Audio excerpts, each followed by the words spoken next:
Yo, what's going on, guys? Gold here. Another XUR day yet again. This week he's on Io up in the giant scar. Show you how to get here from orbit.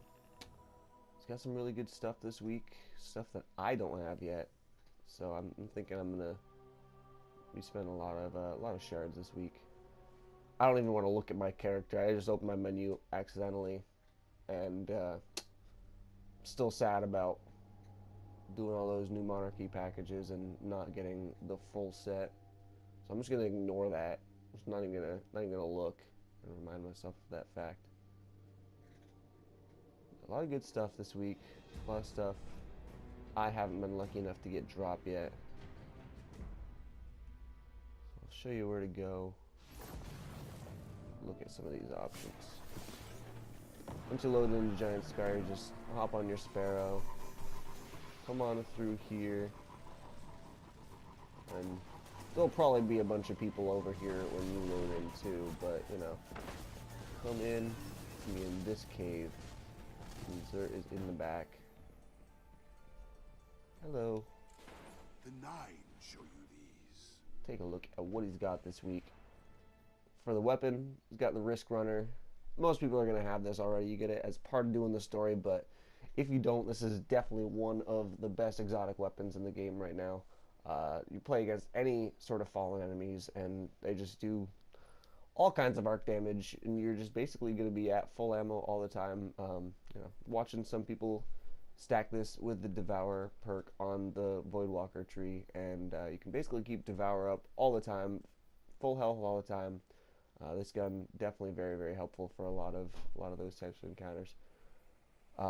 Not necessarily my favorite to use, but Risk Runner great for PvE at the very least. So keep an eye out for it on that. Next up, for the Hunter this week, we've got the Mechaneers Trick Sleeves. These are sidearm reload and ready speed gauntlets.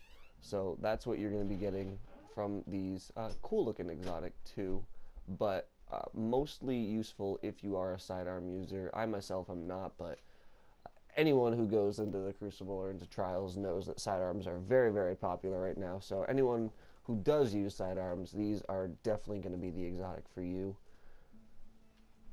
On to the Titan. They've got the Hallowfire Heart this week, which I think is probably one of the best Titan exotics in the game.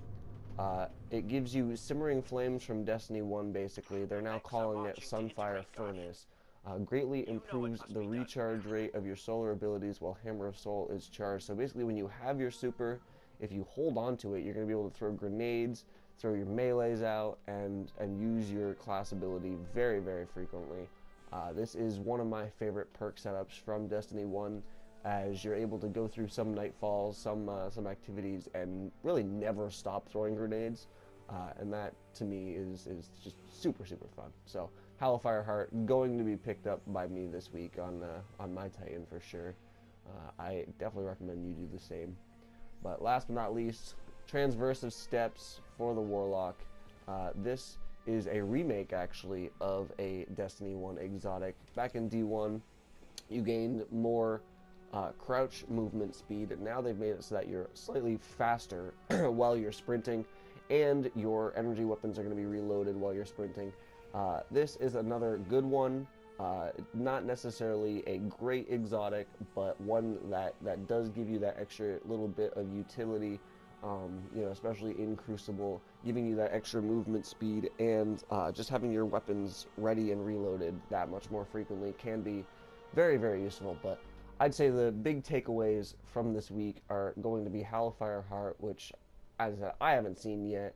I think a lot of people still looking for this exotic, and if you're a big sidearm user, you are going to love these Mechaneers Trick Sleeves.